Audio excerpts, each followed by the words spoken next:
Yes, done. All right, perfect. Okay, and we're live again. So, Colleen, the mic is yours. Thank you very much. Hi, everyone. So thank you for having me on your webinar for the World Immunization Week. I will be talking to you today about vaccine hesitancy and building trust. And as a disclaimer, many of the slides that you will see here are adapted from the World Health Organization curriculum for the same for health workers. So first of all, I think it's very important to start talking about what is vaccine hesitancy. And the first thing probably to do is to differentiate that from anti-vaxxer movements or the loud people that you see everywhere on social media. So anti-vaxxers, if you will, and if you're able to see my slides right now, fall in the red category of refuse all, and those do not qualify for being a vaccine hesitant. So anti-vaxxers, it's a little bit of a different situation. And probably those movements have actually started after a study was published in the 90s by a UK so-called physician. If you haven't heard of him, his name is Andrew Wakefield. He was a gastroenterologist, decided to publish a big study linking the measles, mumps, rubella vaccination to autism. That was a very dramatic study, and unfortunately, we still see the aftermath of that up until this day, with a lot of people really taking that data and going around spreading misinformation about vaccines. This data was flawed. He actually had financial incentives to falsify the data, to falsify the results, and his paper was pulled out of the Lancet, thankfully. But unfortunately, the damage was done. So that was one thing that happened in the science realm of things. But there are several other potential societal issues that may have happened around the world that have contributed to vaccine hesitancy. And we're going to talk about some examples in a minute. So if we are trying to define what vaccine hesitancy is, it's this continuum that you see here, and it's that red box. So when you're going from parents or people who accept all vaccines, ask for them, are very happy, you're definitely not in the vaccine hesitant category.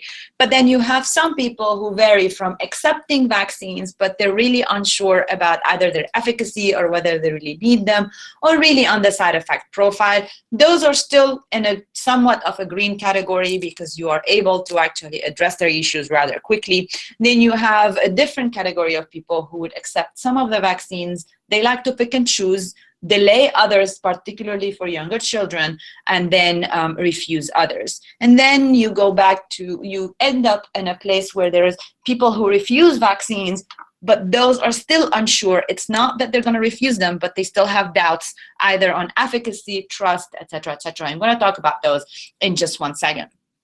Very, very important when we're looking at maps of vaccination rates, to realize that those do not really reflect vaccine hesitancy or vaccine refusal if we do not account for access, because access is still a big issue around the world, in low and middle income countries particularly, where a lot of times there is low vaccination rates simply because people cannot access the vaccines, either because of issues with the supply chain. Maybe this vaccine is not among the most recommended scheduled by the government because they are unable to afford them, etc., etc.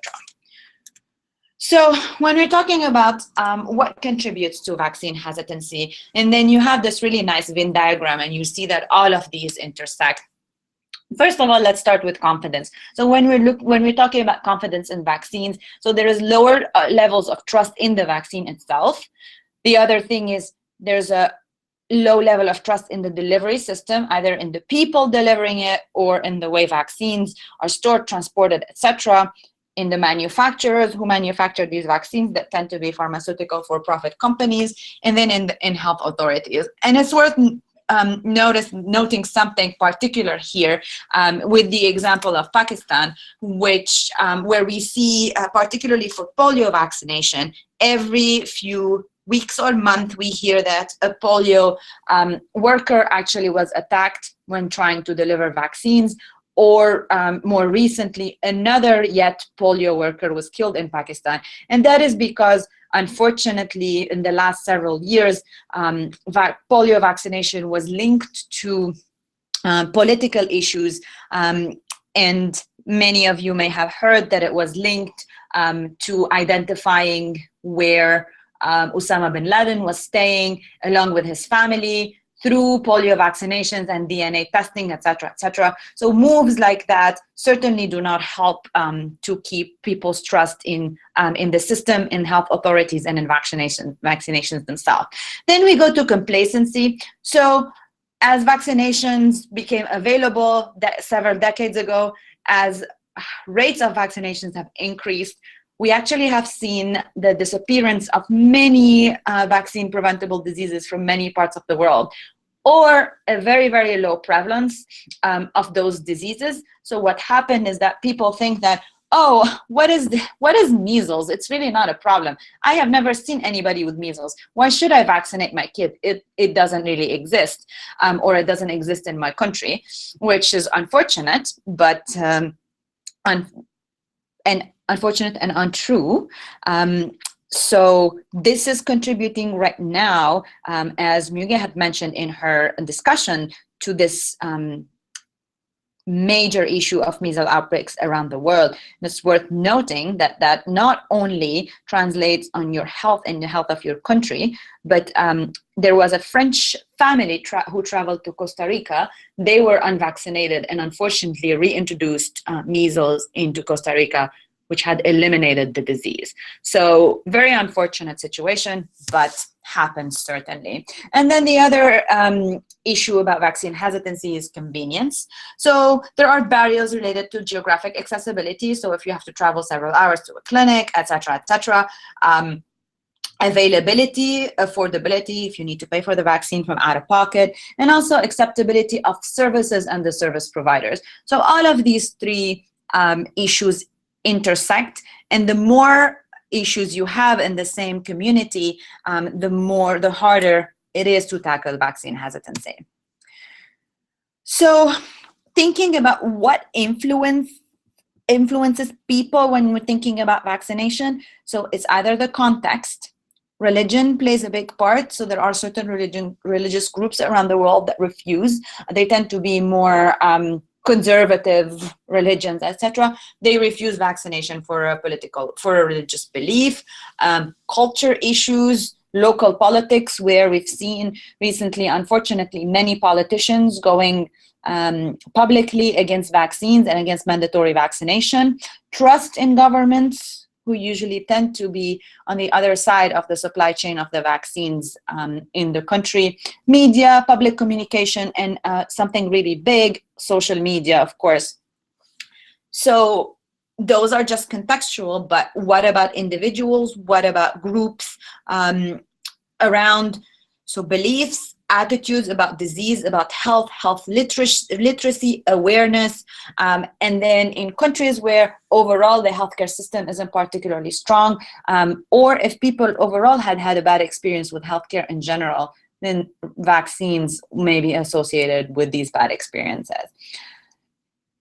Vaccine-specific issues, obviously, they're all right in front of you, but something that is worth mentioning, which is a big discussion right now, which is the vaccination schedule. It varies from one country to the other, but with the availability and the discovery of new vaccines, obviously, vaccine schedules are becoming a little more crowded, if you will, because we have more vaccines that we would like to give to people. And that sometimes contributes significantly, because people say, why do I want to put all these chemicals in my baby's system? While sure, that may be a valid concern, but obviously for most vaccines, if not all, risks versus benefits is not even a discussion that is worth talking about. Costs, we talked about that, but something very, very important is the knowledge and attitude of healthcare professionals that are either counseling on vaccination or providing vaccines as well.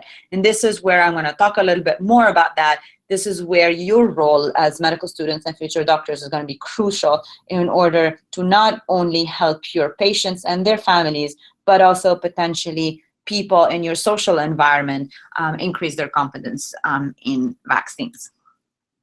So how is hesitancy expressed? Different ways, and again, it's a continuum. So if people are coming to you and expressing hesitancy, this is great, because we're going to talk about how do you address those. There's always the people who don't come to you and express their hesitancy in public, in a public space, in a discussion, etc., which is a little bit harder to tackle, and we probably will not have time to go into that today. But there is science behind addressing social media vaccine hesitancy, even responding to anti-vaccine claims, etc. That if you are in the near future planning some campaigns like that, or to get more involved, I'm happy to talk to you some more about that. So, for example, what are the risks in providing vaccines to my child? That's a certain sign of hesitancy, but it also is, if you think about it, a very valid question that any patient can ask about any treatment option that we are providing or we're offering.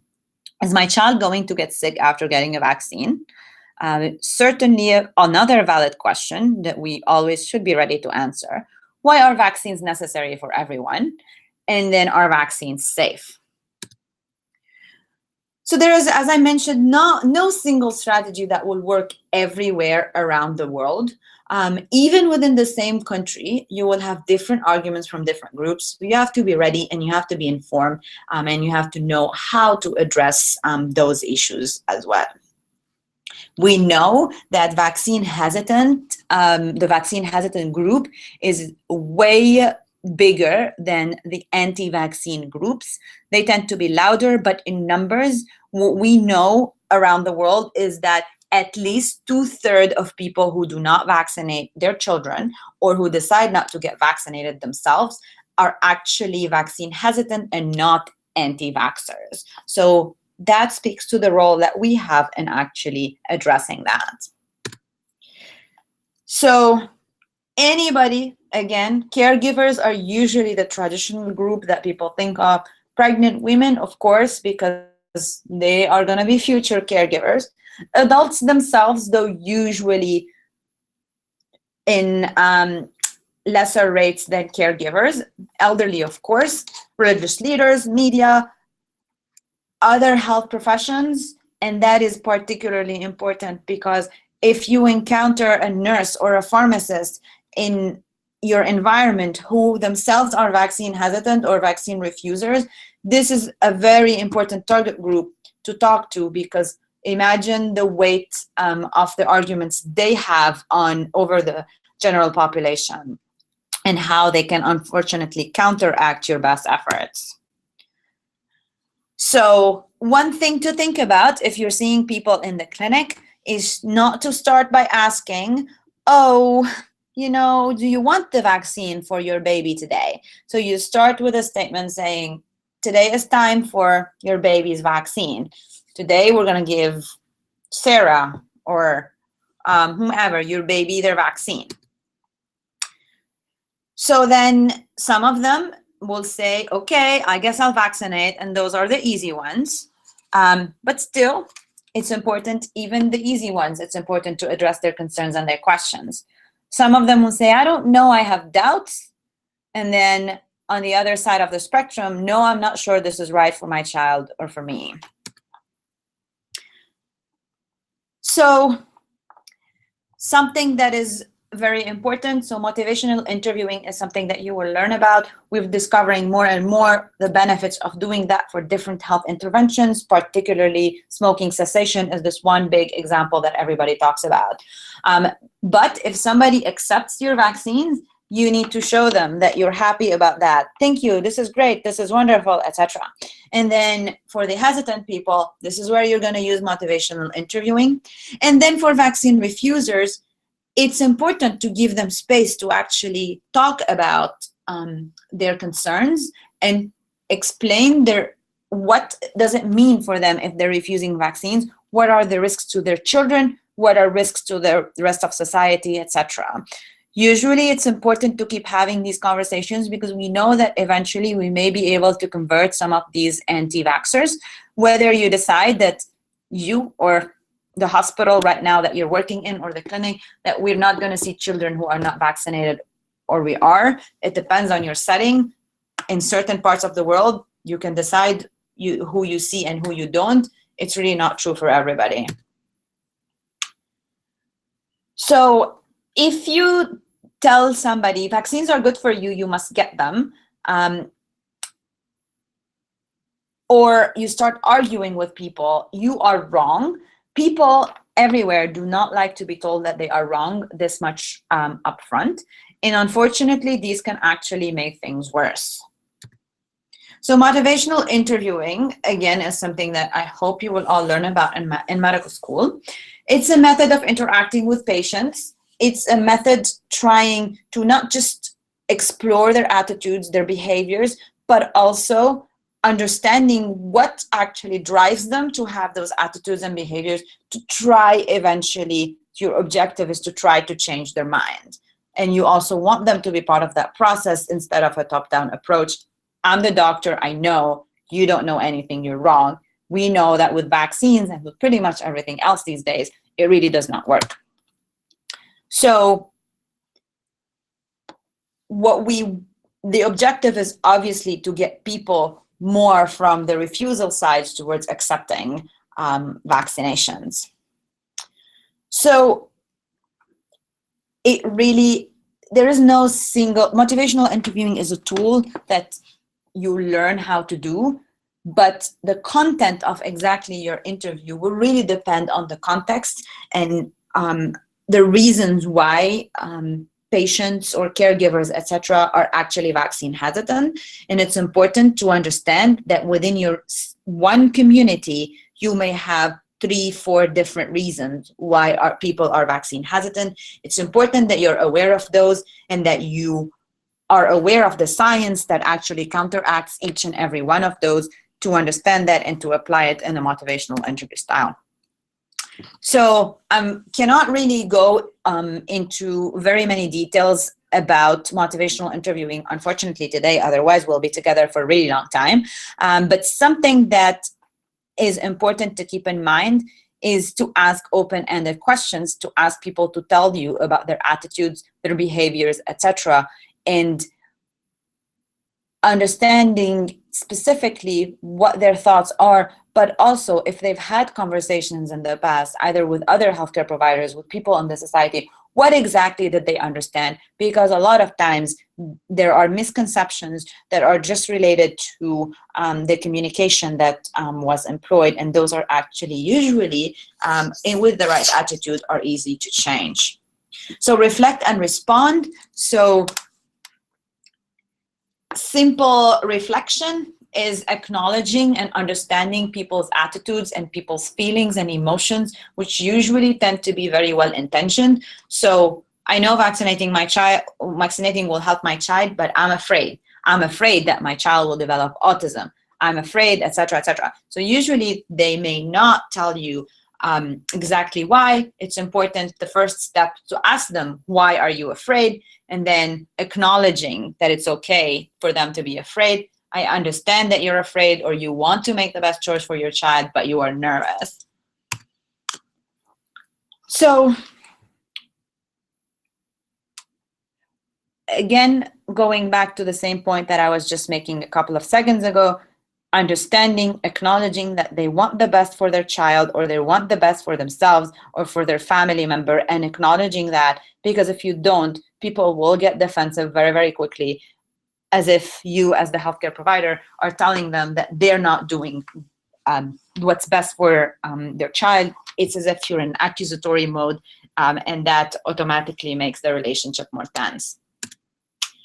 So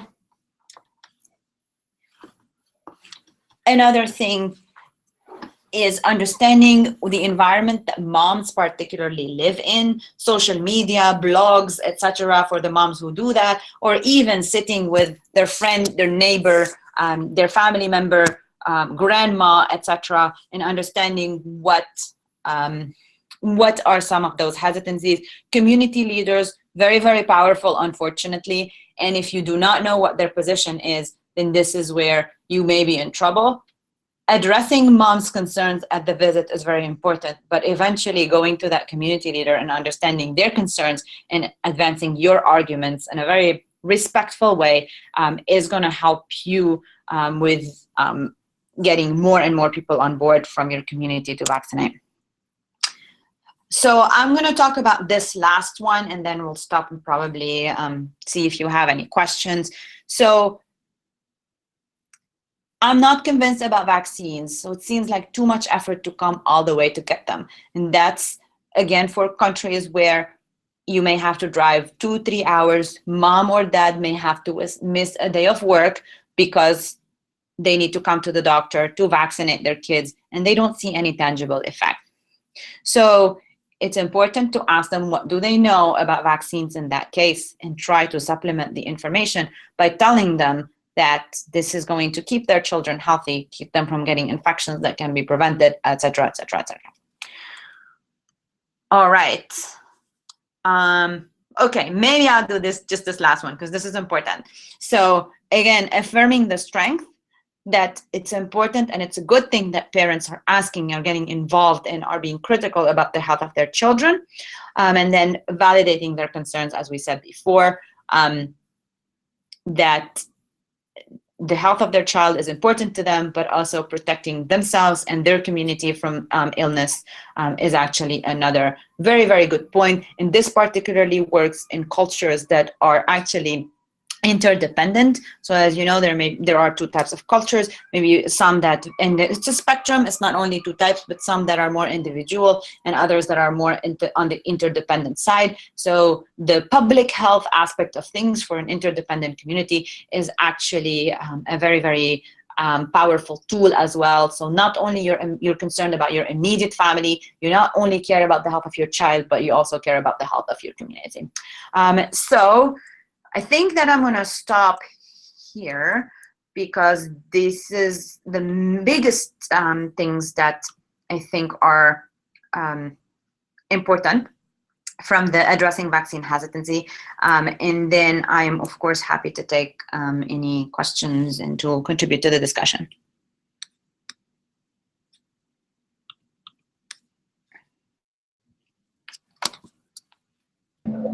Okay, so we have received a couple of questions from our members, and the first one is if you have any tips on how to communicate with anti-vaxxers. Sure. And are we talking about anti-vaxxers in general, or again, are we talking about vaccine hesitant parents, families, communities? Because I think that those are actually two different questions. So this one is specifically for anti-vaxxers, and then we have another one on vaccine hesitancy. So they are separate questions. Sure. So, you know, vaccine refusal or anti-vaxxers, if you are trying to communicate with them at a hospital visit, it is important to hear all their arguments, but it's also very important to understand that they may be at a stage where they're really very advanced in their refusal of things. They will have a list usually, and they will come to you with a list that they got off the internet that says that vaccines are poisonous, that big pharma is actually conspiring to make more money and kill our children, etc., etc. Those, unfortunately, are concerns that are not really reasonable, but they are actually important to address. Usually, what we try to do is we try to engage with people and we ask them to engage repeatedly, again, with the healthcare provider to be able to actually to start having this conversation and potentially make some advancement in their opinion. Two different approaches around the world. One of them, people say, I don't want to see anti-vaxxers in my clinic. That's a choice because that can influence also the people who will want to come and see you in your clinic, because some of the people who are very pro-vaccines, if you see unvaccinated children particularly, they may not want to come to you. So that's a balance that you have to keep. There are it's very hard. You can certainly try to apply the same technique as for vaccine hesitant people. Unfortunately, they are at a stage where they really need quite a bit of discussion, reinforcement, in order to be able to kind of bring them back towards where they are even accepting to have the discussion. So it takes a lot of patience. If you're talking about engaging with folks on social media, usually some of the ways to do that is actually to engage in a respectful manner, even though the other person is not respectful, and to be able to provide evidence with data, research, etc., that actually proves or disproves those claims. I would say, though, many people may not even be responsive to this type of approach, but I think it's important, if you decide to engage, to be sure that you have all the information you need to be able to address some of these issues.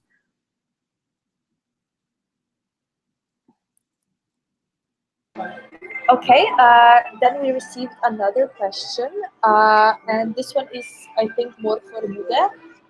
Speaking about herd immunity, how effective it is when the country mandates vaccination through legislation? Sorry, would you be able to repeat it? I couldn't hear properly. Of course. So speaking about herd immunity, how effective it is when the country mandates vaccination through legislation? Yeah, I mean, I guess it depends on which vaccine we're talking about. But I mean, for example, for measles, if we require 95% vaccine coverage, that means like 95% of all children needs to be vaccinated. So I guess this is kind of a public health approach, isn't it, of the country? So it's very important that I mean, countries take an action, but I also understand that it depends on what people think about it. So they need to be clear in their minds about the impact of vaccines. So I guess, I mean, adding on to what Kalin already said, is that maybe as you know, medical professionals and generally in medicine, I think we fail to communicate the, you know, clear facts about certain things in medicine, one of which is vaccine and the impact of that. So, I mean, legislation, I mean, for example, I can only talk about UK because I'm more familiar with that. Obviously, it's kind of a requirement to get your children vaccinated. I mean, most of the outbreaks usually in the UK happened in university students, mostly, you know, because there's a lot of mixture of different people from international students. So that's when things gone wrong. But obviously, I think for certain vaccines, probably, you know, it would be useful for a country to take action. But, you know, there are certain vaccines may not require that strict legislation. So that's my kind of view. But obviously, I don't know whether, Kalin, you have any comment on that.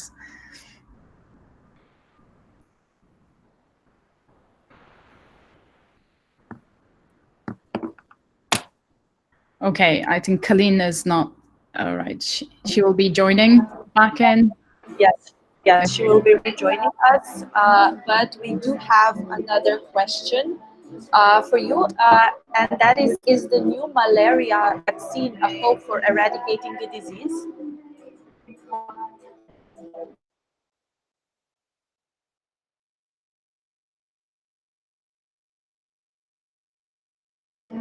Okay, did you hear me well? What's the question? So, if you think if the new malaria vaccine is a hope for eradicating the disease?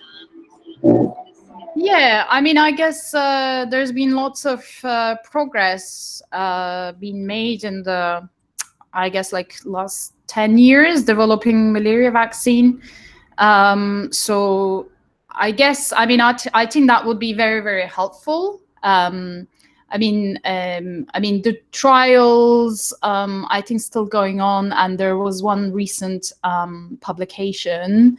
So I think this is a very, very positive development, because malaria, as you know, is still quite endemic in multiple countries, most of which is in low middle-income countries in sub-Saharan Africa. And it's a very severe infection if it's not treated appropriately immediately. Although I think there's been lots of progress in terms of controlling malaria over the last 100 years, I guess. It's by providing bed nets, and obviously developing screening programs, but also you need to be aware that malaria is becoming more resistant. So I guess vaccine would be one of the future control measures. Penny, do you have anything else to add to the future of the malaria vaccine? Sorry, so I was disconnected and joined kind of in the middle of Muge's response, so she may have probably already touched on what I was going to say, so I'm gonna refrain. Okay, then continue on with new questions. So the question is, if the industry of vaccines is well supported financially, and as a follow-up question, do you think we'll be having any new vaccines anytime soon? Would you mind repeating the first part of the question, please? Yes, so the question was whether the industry of vaccines, pharmaceutical industry, is well supported financially, so in regards to new research and development of new vaccines. That's always the big question, right? I'm gonna just make a very small parallel with antibiotics, and I'm gonna tell you why right now I think that while there is a big move in people trying to say that we need more financial support for the development of vaccines, maybe it's not as urgent as other things. So right now, as I hope many of you know, time is running up as far as antibiotics. We're having increasing resistance and we need new antibiotic options. So for antibiotics, what we want to do is we want pharmaceuticals to develop a new drug, but at the same time, we don't want them to market it, and we don't want them to sell it in big quantities, because most likely if we have indiscriminate use, we're going to get antimicrobial resistance. This is a failing business model, right? How can pharma really do that on their own if their main goal is actually at the end of the day to make profit? So that's a failing model. Whereas with vaccines, when vaccines are developed, actually you do have a big market and you can advertise it, and you can also count on public-private partnerships such as Gavi, etc., to be able to provide these vaccines to the largest number of people possible. So right now, it's debatable whether there needs to be more financing for pharmaceutical companies for vaccines. I would say this is probably not the most urgent research and development funding opportunity for governments and the public space. That is really my take on it. And then for the other question, from my standpoint, yes, we will be having there's a big interest in vaccine research all around the world. We just had a rollout of a very successful Ebola vaccine that people started working on during the Ebola outbreak in 2014. So this is a really short time frame for us to develop a vaccine, test it, and roll it out during the second outbreak. It works really well. It is quite protective. That's another success story. Many of you may know that there are people who are working on an HIV vaccine. This is a different and more complex story. There are a lot of people, a lot of money going into vaccines, HIV vaccine, but right now we're not there yet. So I think the vaccine landscape is going to be quite promising for many diseases. And there will be a few failures down the line, but I think that we should actually be rather hopeful. At least this is my thought on things. I actually agree with Kadeen, your opinion, because I think most of the problem with vaccine development is it takes very long. And actually, rather than probably money, you need kind of companies or maybe public-private partnerships, or academia and pharmaceuticals and pharma working, or non-governmental organizations working together to kind of fundraise for this, because you need individuals and organizations who are actually interested and motivated for that maybe 20 plus years of development of such a vaccine, and maybe failure at the first phase 2 or 3 trials. So I agree that we can learn a lot from other diseases that's already using kind of public-private partnership. Although, for example, I can give an example of TB drug development. Now there's lots of emphasis on getting this public-private partnerships. There are lots of organizations pulling together, academia, non-governmental organizations, like funders, sponsors, and everybody. But at the moment, potentially, like TB medication or antimicrobials probably require more development at the moment. Yeah. Okay, so the next question is whether you expect more outbreaks of vaccine preventable diseases in the future, and what are your predictions for the world of vaccinations in the next couple of years? I mean, I guess if we take the measles as an example, you can see what can happen. Although, like, measles is one of the most, transmittable and diseases. So, I mean, I guess, like, unless we do something, especially raising awareness and communicating to the public, communicating to our patients, using the techniques Colleen mentioned, I think things will get worse. I mean, we started seeing some, really severe measles cases, and I mean, if at the moment we don't necessarily see, any kind of kind of controlled outbreaks at the moment, for example, in the UK, but this will change. I think this will become more difficult to control.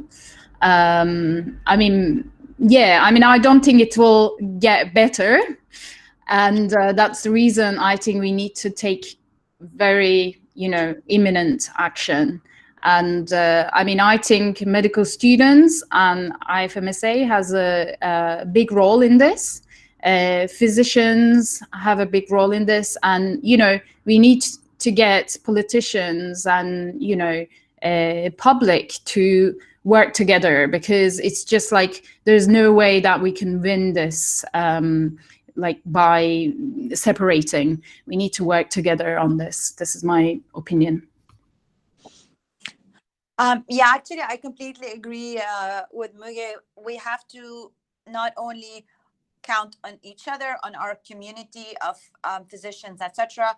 But the other success story, I would say, is something you may heard about that happened in the United States, whereby social media platforms have actually rearranged their algorithms so that when you search for vaccines, etc., you do not get the first hits as being anti-vaxxer misinformation. So that has happened with a few things. So Pinterest was the first platform to completely remove anything about vaccinations, because it was mostly anti-vaxxers trying to spread misinformation. The second thing was Facebook and YouTube. They actually removed advertisements from these channels so that these anti-vaxxers cannot make money and continue propagating misinformation. So these are some of the steps that, because of the advocacy of some people from the public health community, actually have happened. So it's important that we think about that when we're talking about the near future. There will be outbreaks for sure.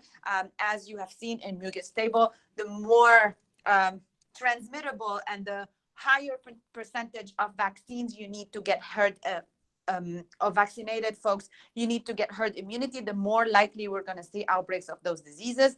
I would say people like the sensational, and so Ebola was a disease that people were unfamiliar with, that actually got everybody in panic, a lot of spending, big agenda on global health security.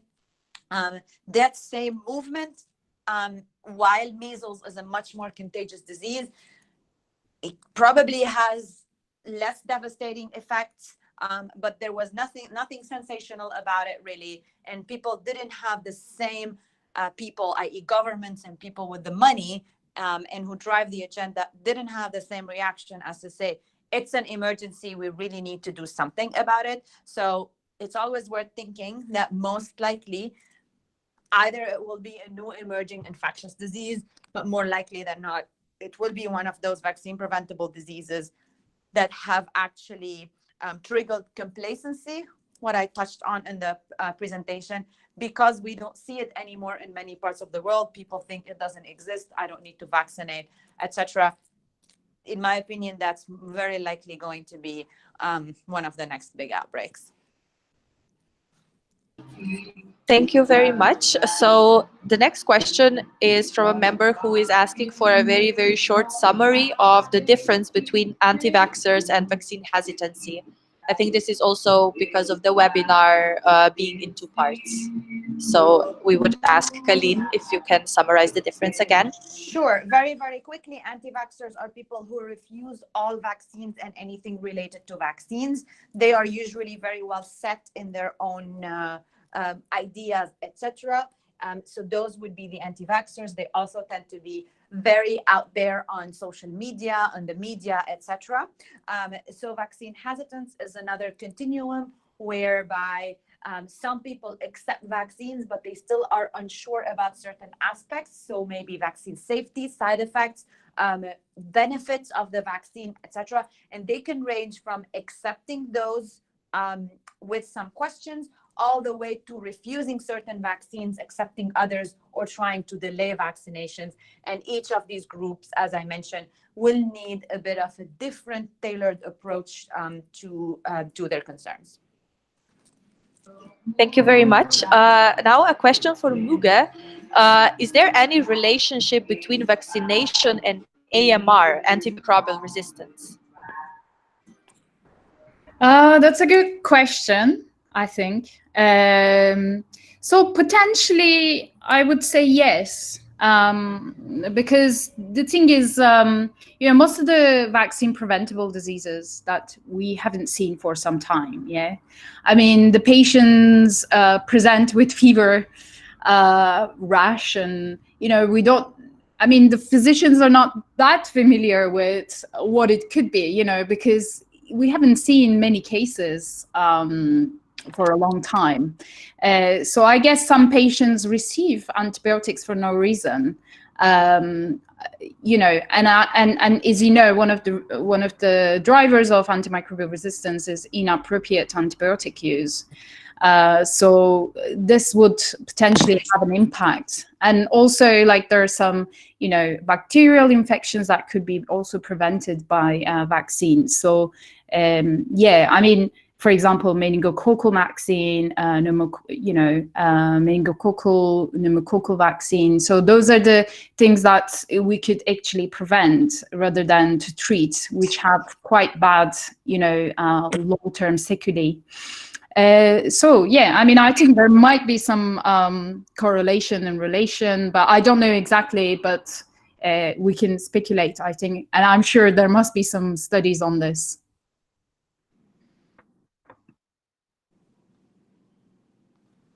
Colleen, do you have anything else to add to what Muge said? Sure, I actually completely agree with everything that Muge said. with the example of streptococcal pneumonia, it's very clear that the countries where there are higher rates of vaccinations, we see less incidence of streptococcal pneumonia, therefore usually less resistance in the community as well, not necessarily just in the individual person. There are also quite a few vaccines that are being developed against methicillin-resistant Staph aureus, so MRSA, as well as E. coli. We don't have those ready yet, but if those make it to actually be effective and safe vaccines, then we will avert incidence of infections, and then therefore the need for antibiotics, the increase in resistance, etc., etc. So right now in the global AMR agenda, one of the focus that I mentioned before was development of new antibiotics, but the other thing is the development of new vaccines that target bacteria that is going to prevent those infections and prevent us from needing to use more and more antibiotics to treat those. Okay, then we have a couple of quite similar questions, so I'll just ask them in a bulk. And that is, if you have any recommendations as to how can medical students help reduce vaccine hesitancy? And also, what would you consider as the first step to starting a vaccination project at a local level of IFMSA?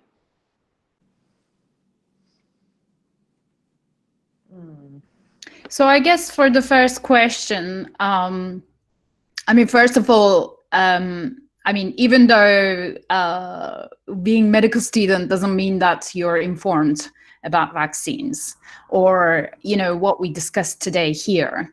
So I guess it's very, very important for you, you know, IFMSA students internationally, nationally, and in the local level, because I think IFMSA has such a good structure. The one that I was amazed with always is the fact that you can work locally, which is a direct advocacy among your peers, you know, just informing medical students. You won't believe there are many physicians who are misinformed about vaccines, you know. I mean, Colleen and I, we are, you know, general medical doctors, but also infectious diseases doctors. So we're very well informed. So I think it's very important that you raise awareness among medical students, first of all. And then I guess, like, you know, I saw a few kind of awareness campaigns. You've done myths and facts. So that's a very, very good approach. Because there are lots of myths about vaccine and especially about adverse events. So, you know, raising awareness about those would be very, very important. And the second question, what was the second question? Sorry, I forgot. Locally, suggestions for local projects, right? Yeah, I mean, I guess, yeah. I mean, locally, it could be among medical students, obviously, raising awareness, maybe approaching other students, you know, at the universities, because that's where we mostly see outbreaks happening. And for example, just saying that, you know, if you haven't had your second MMR vaccine, would you like to have it? Maybe direct people to write, you know, resources. It could be websites, or it could be people to speak to, or it could be local health, you know, GP practices. So those are, I think, very simple, but I think very important and effective ways of communicating this information. Yeah. Maybe another thought for just like a program that or a training, maybe thinking about, you know, SCOF, etc., or anybody who's interested. You know, you do a very nice format for doing interactive non-formal education, thinking about doing motivational interviews for vaccine hesitancy. So teaching that to other medical students in your group, that could be one thought. The other thing, do you want to do public information campaigns? Do you want to participate in national vaccination days? Those may need a little bit more information and a little bit more coordination with your government and with other authorities. One thing to think about that may not apply to everybody around the world, but hepatitis B vaccination among health workers. We have countries where it's mandatory, other places not so much, but we know that that's a very effective, very safe vaccine that is absolutely needed for health workers right now, we have a treatment for hepatitis B. It's not curative. So if you get a needle stick injection, you actually get hepatitis B. Unless your body clears it on its own, we don't have the ability to cure you. So if this hepatitis B vaccination is not mandatory for health workers in your country, do you want to work on that? Do you want to look at your numbers? Do you want to work with your hospitals, with your ministry, to advocate for this to be provided and to be mandatory for health workers? That would be also maybe another thought to think about. And last but not least, we have a question regarding what clear public health message can we, as current and future healthcare professionals, send to the public regarding vaccination? Clear message, i.e. clear and short. So I would say the length matters, yes. clear and short, I would say 2 expressions. Vaccines are safe, vaccines work.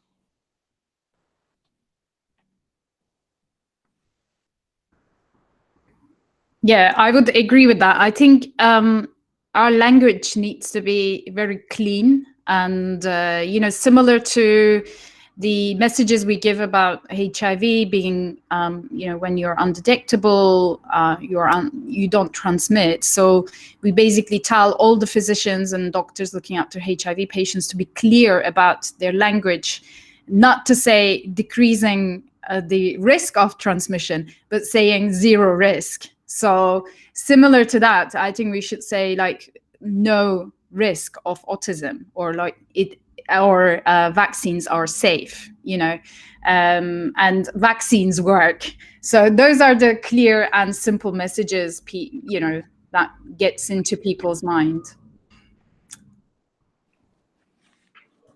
So in the name of IFMSA, all the members who are watching right now, they are all expressing thanks. And in the name of Ted, Onia, and I, we would like to thank you for taking the time to help us with this webinar. I think it was very productive. The members learned a lot, especially with the amount of questions that we got. So really, thank you very, very much. And I hope we'll be able to collaborate in the future even more. Thank you very much for having me, and it was a pleasure to work with IFMSA as usual. Thank you. Thank you so much for having me as well. It was lovely, and thanks a lot for organizing this. Thank you once again, and